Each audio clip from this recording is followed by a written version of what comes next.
Hello friends, welcome back. Myself Pushpinder Singh, and we are going to start with our daily current affairs. So today you have 9th of July 2021, and as you know, these lectures are based on the daily current affairs, and we are referring to two national newspapers, the Hindu and Indian Express. For that purpose, you can supplement your preparation with the help of these lectures. Okay, so let's begin with the lecture.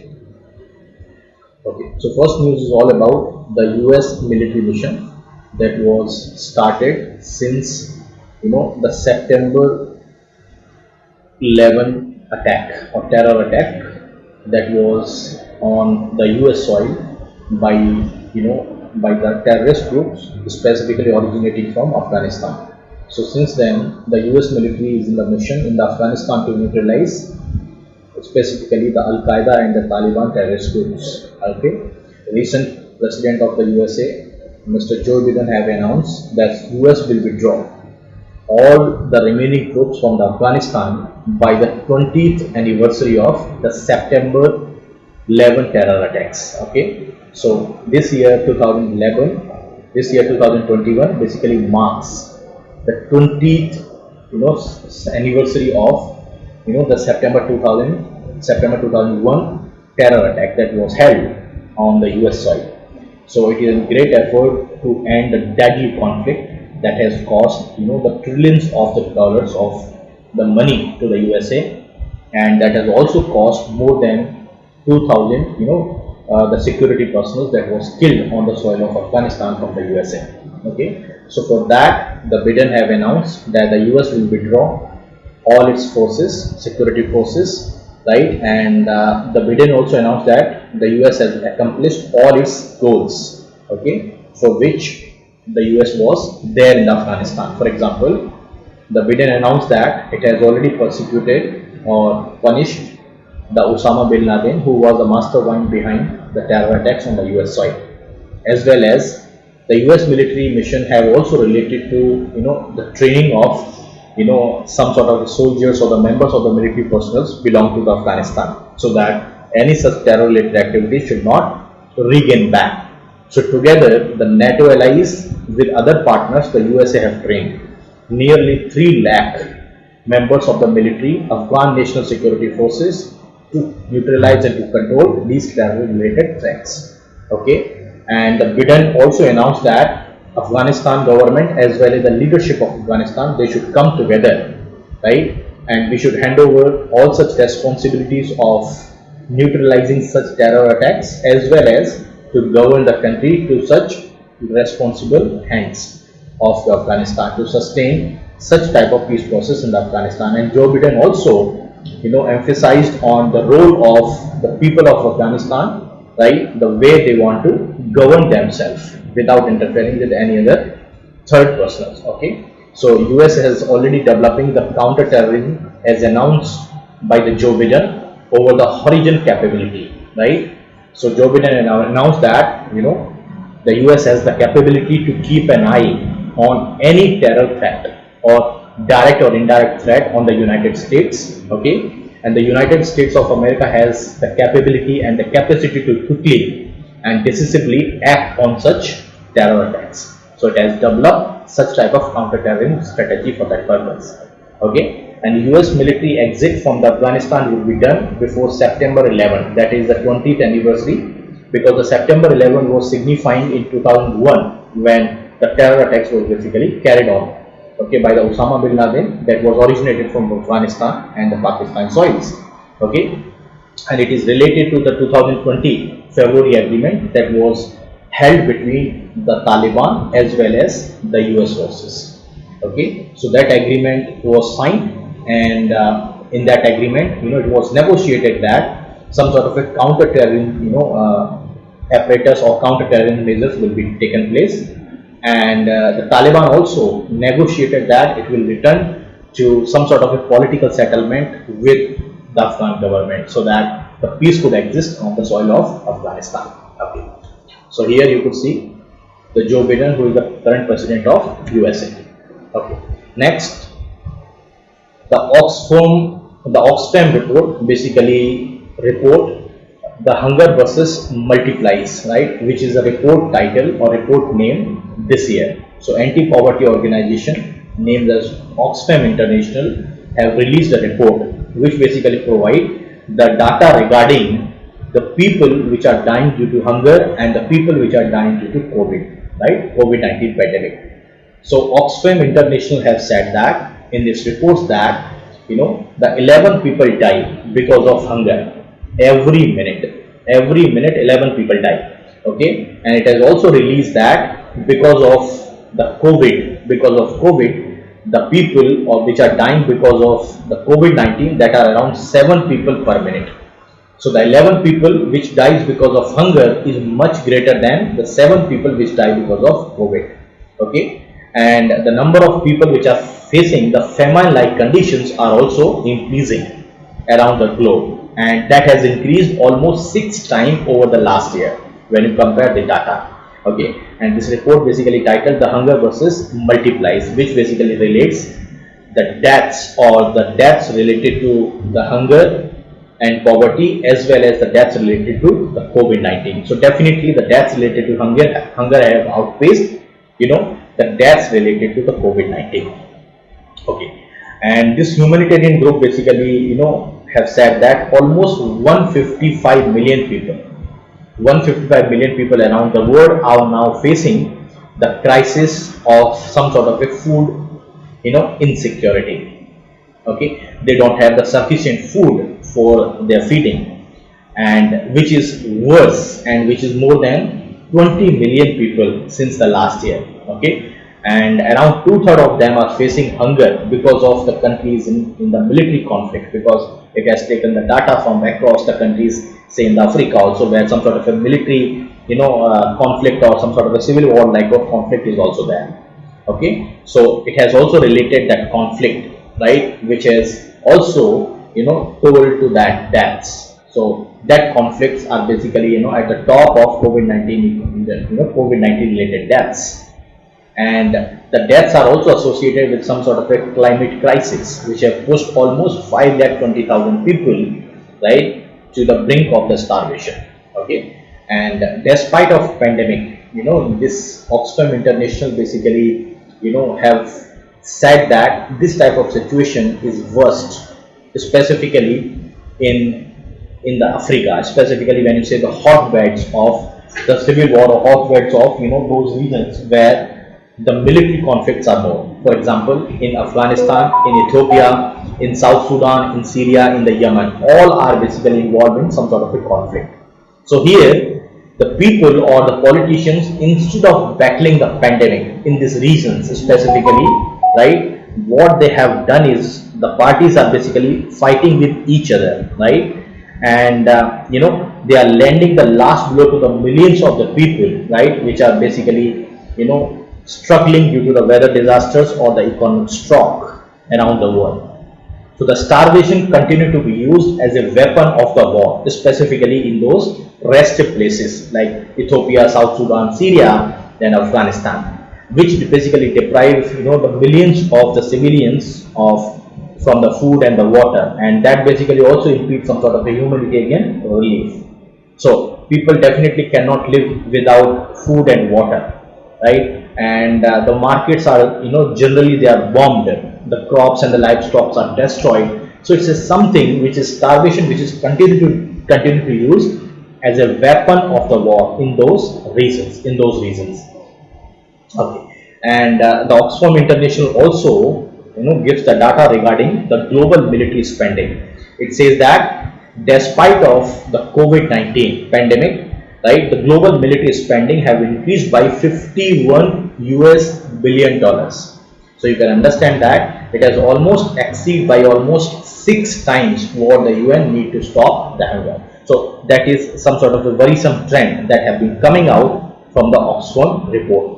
And further, Oxfam International are saying that Oxfam is basically working with more than 494 partners, international partners across 68 countries around the globe. Okay, the Oxfam basically is suggesting to reach to the millions of the people through the aid. So it's basically seeking the urgent funding or urgent aid to support the program, specifically across those regions which are badly affected because of the disasters, pandemic, and all sort of a military and civil war like situations. So here, apart from such situations, the global warming, the economic repercussions of the pandemic have also caused the 40% increase in the global food prices. Okay, these global food prices have shot up, right? Not only in the developing countries but everywhere. Okay, and that is the highest in over a decade. Okay, this surge has also contributed significantly to pushing tens of the millions of the more people into the hunger. So that is also one data which is given by the Oxfam International this year. Okay. Next, the Pfizer to seek, the third vaccine dose. So as you know that the two vaccine or the two doses of most of the vaccines, okay, just generally I'm saying that most of the vaccines are basically critical to develop the high levels of the antibodies in the person or in the human against all versions of coronavirus, not just the Delta version or not just the Delta variant. So two doses of any vaccine, right, is critical, very much critical for developing these antibodies. Now what is happening is that the advanced mutations that have been occurring in this COVID, in this novel coronavirus, that is in the form of either the Delta variant or Delta plus variant or the Lambda variant, which are the mutations of this novel coronavirus. So recently the Pfizer or the researchers or the specialists from the Pfizer have moved right to the Food and Drug Administration, that is the authority which basically authorize the dose of the vaccines in the USA. So the Pfizer basically have planning to move to the Food and Drug Administration of the USA for emergency authorization of the third dose of Pfizer vaccine in the USA.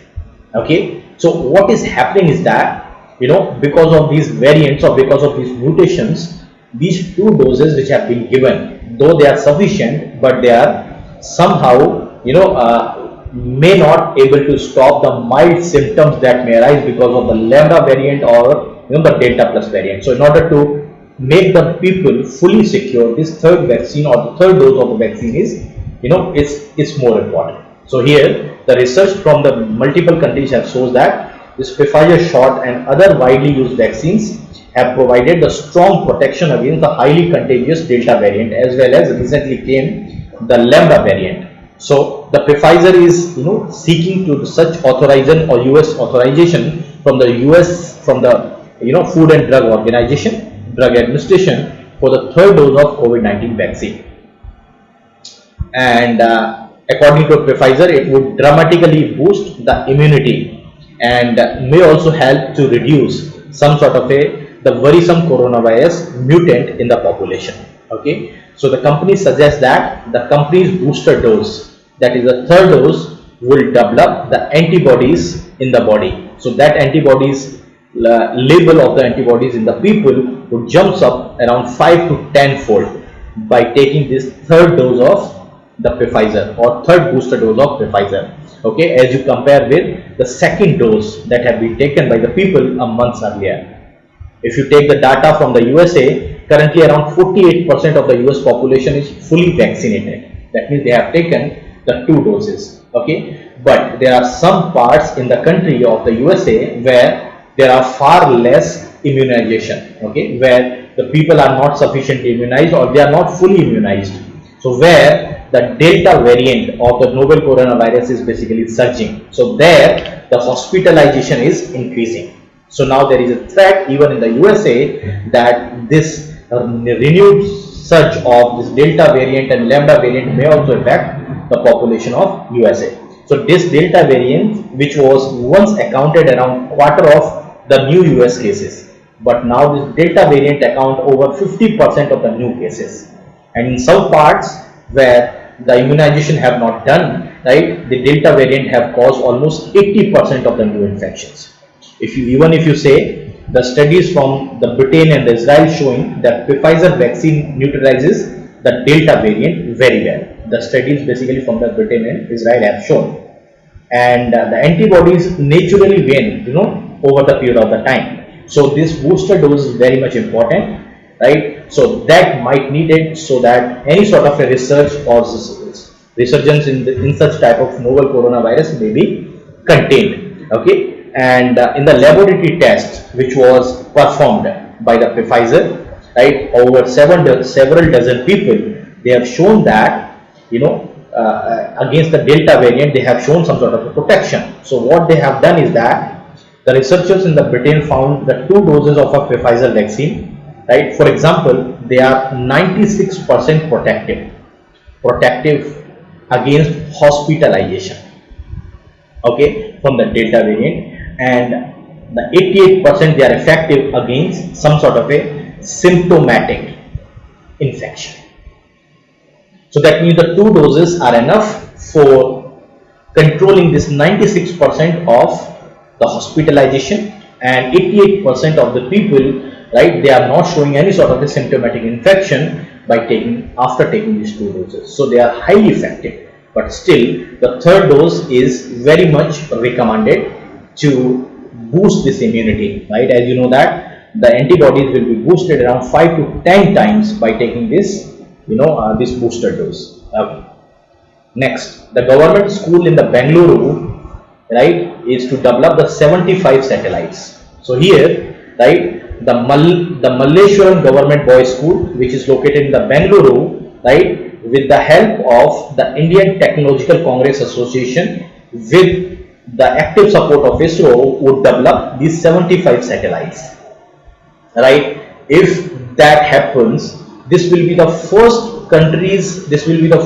such government school in our country to develop such satellites with the active support of ISRO. So here they are trying to develop these satellites, will be done at the school level, okay, by innovating students or by involving some sort of students, right, with other government schools. So here the students from the nearby schools will also be involved in the development of such 75 ready to launch satellites. So they are ready to launch satellites. Generally, the ISRO is involving, the engineering graduates from the colleges or from the universities to develop such type of ready to launch satellite. But now this is the first time the school student, that to the government school students from the Bengaluru, are involved in development and the designing of such 75 ready to launch satellites. So it will be great, the development in that regard. Okay. Next, the Prime Minister Narendra Modi have reshuffled the cabinet. You have seen through the newspapers. So Prime Minister Narendra Modi have sacked or removed 12 ministers.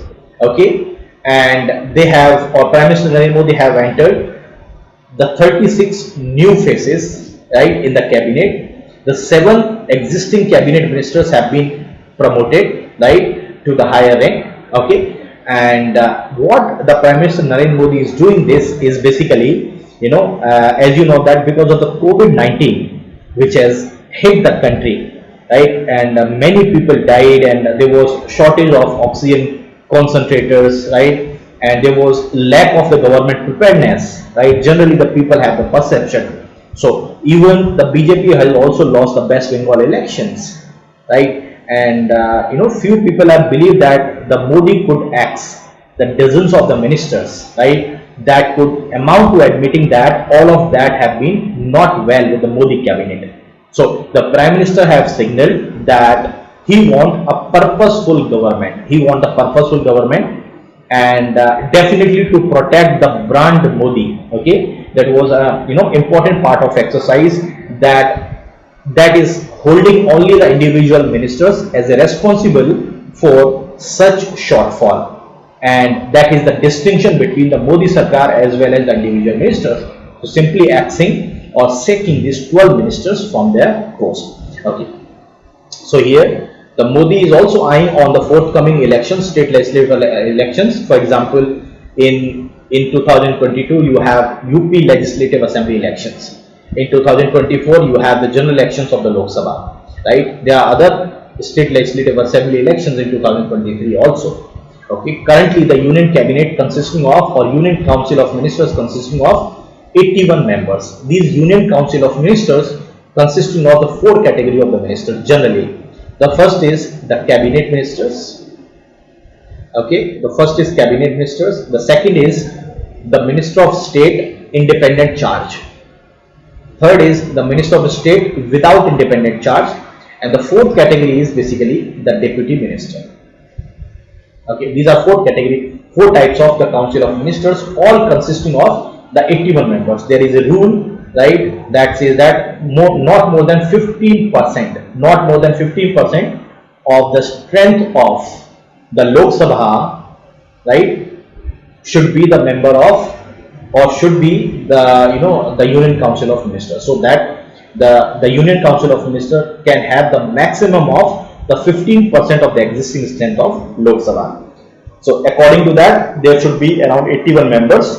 Currently, you have 78 ministers in the Prime Minister's Modi Union Council of Ministers.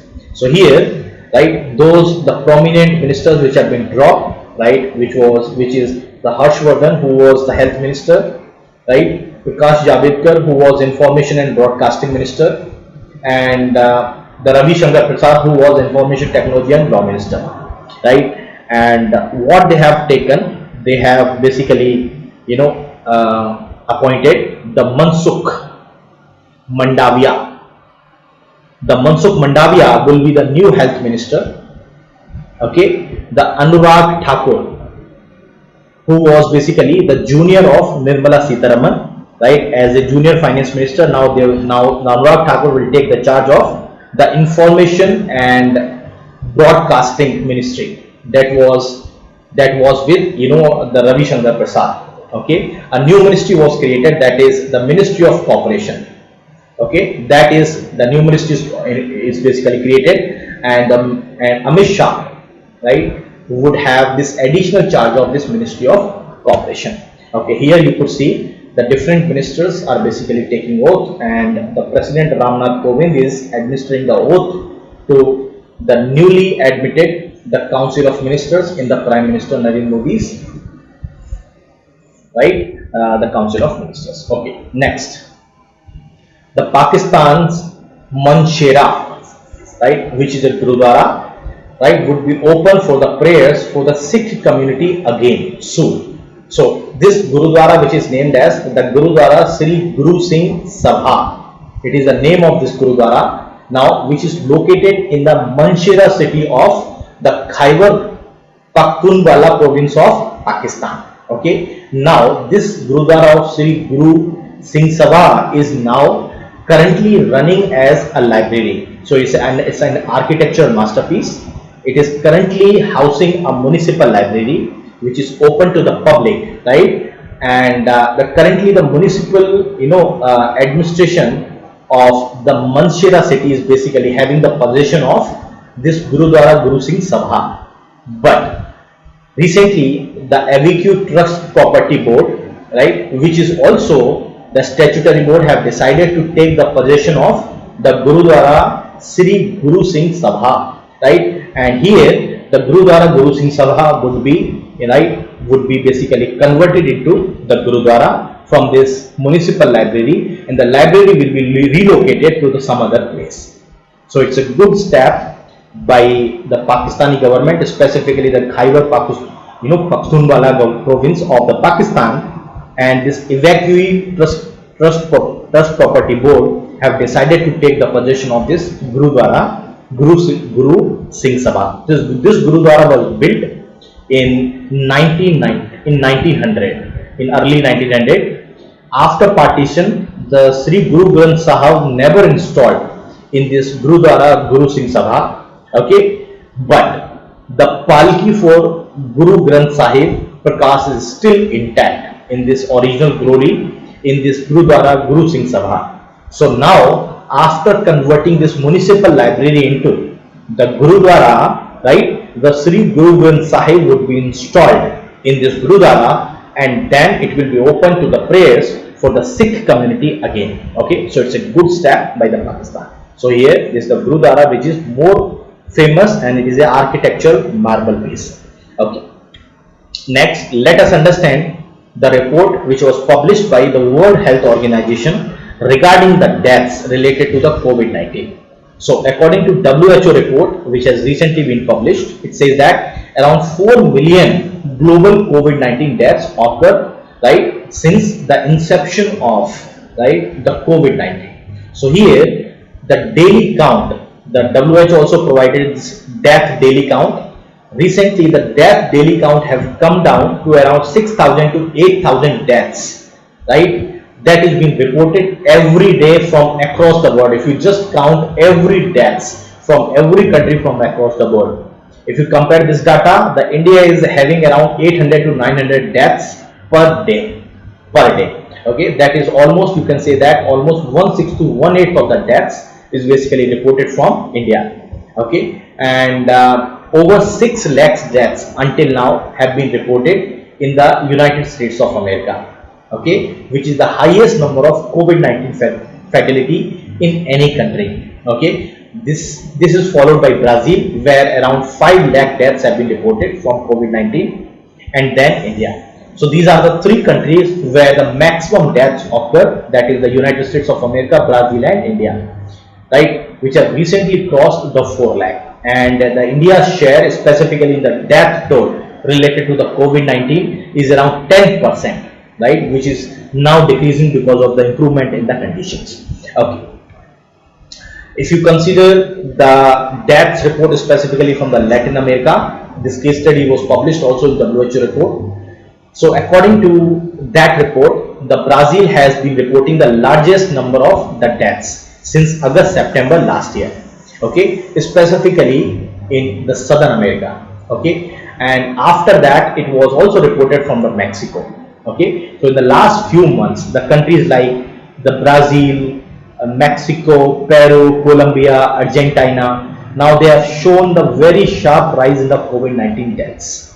Okay, in fact Peru, where this this lambda variant is mostly emerging, right, have almost account for 80% of the new infections. So this Peru have emerged with the highest number of deaths per million population. Okay, so there you will have around 6,000 deaths per million population, which is the highest in the Peru. If you take the world average deaths that was occurred, that is around 51 deaths per million population. That is the world average.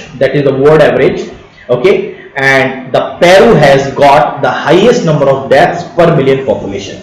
Okay, if you consider the India's case, the India has got around 300 deaths per million population, right, since the inception of this pandemic, since August September last year. If you take the case of United States of America, which have occurred almost 1800 deaths per million population. If you take the example of Brazil and the Colombia, which has reported around 2000 deaths per million. So definitely the world average of the deaths, that is the deaths per million population, right, which is just 51. And these countries like Peru, Mexico, the USA, India, Brazil, Colombia is basically a hotbed for such infection, for such deaths. This high fatality rates in these countries like Peru and Colombia that you are seeing here has been triggered the global attention. Okay, it is because of this lambda variant, specifically in Latin America. This lambda variant is most dominant specifically in the Latin America, say in the Peru, which is accounting almost 80% of the new infections, right, originated from this lambda variant. Okay, now these death counts showing a declining trend nowadays, specifically those countries which have administered the vaccines to their population. So wherever you have the high rate of penetration of the vaccines, definitely the trend of the mortality related to the COVID-19 have been declining.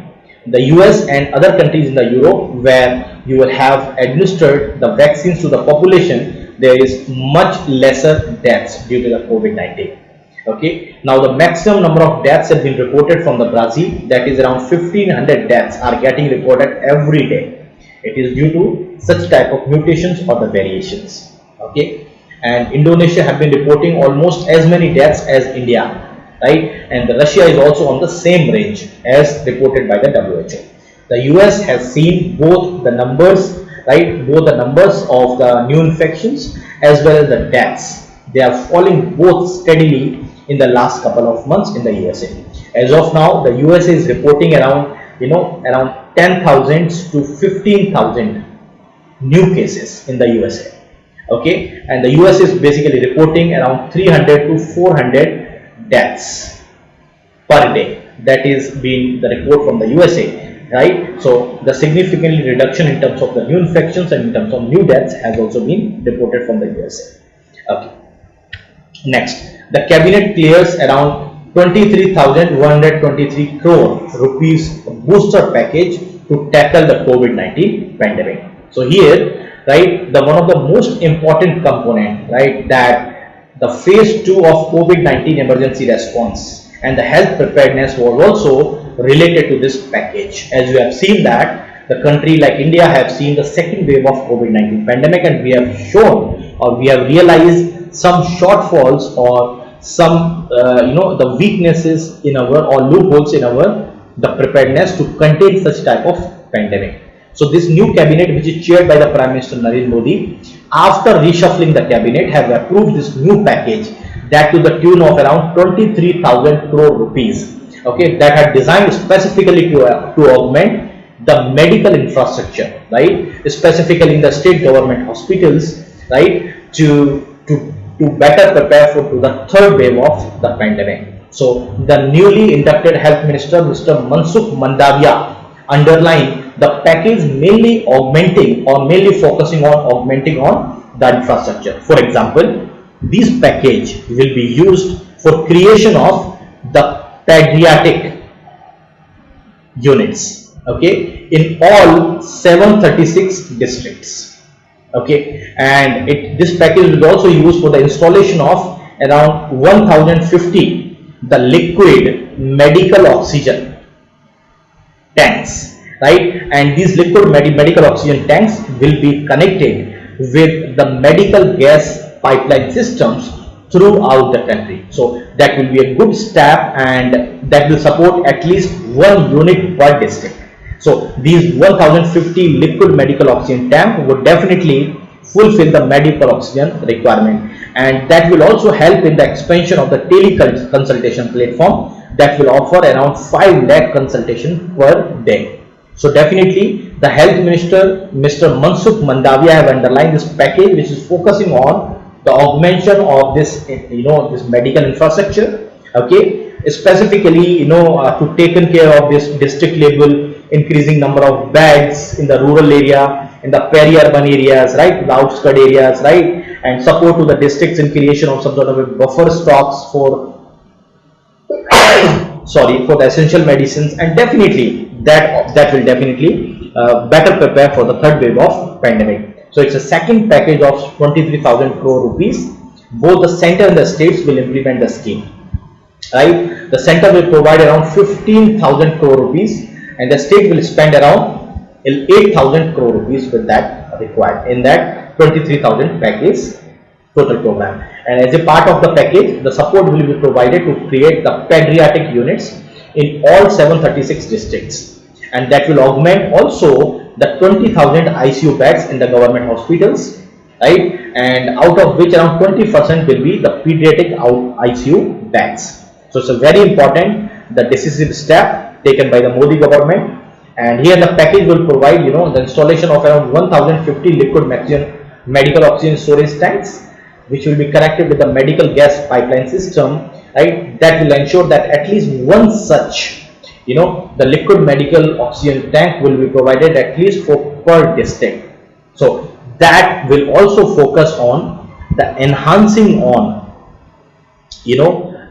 basically the IT infrastructure. So what is that IT infrastructure? So here it's a very important that the currently around 310 district hospitals are basically IT connected. Now it will provide a support for the creation of the hospital management information system, that is also known as HMIS, in all district hospitals, to give a further push for the implementation of the National Digital Health Mission, okay, that was implemented by the Government of India. It will definitely support the national architecture of the e-Sanjeevani, okay, that is the teleconsultation platform. This teleconsultation platform will have, a goal of providing around 5 lakh the teleconsultation, okay, to the people specifically per day basis, per day. So that is the target of this national architecture of eSanjeevani, to provide at least 5 lakh teleconsultation per day, okay. And that package will also help in the strengthening of the central war room at the health ministry to contain such type of a third wave of pandemic. So here you could see the newly inducted health minister, Mr. Mansukh Mandavia, and here the Prime Minister Narendra Modi at his residence, right, just before, right, the taking as an oath as a new health minister. Okay.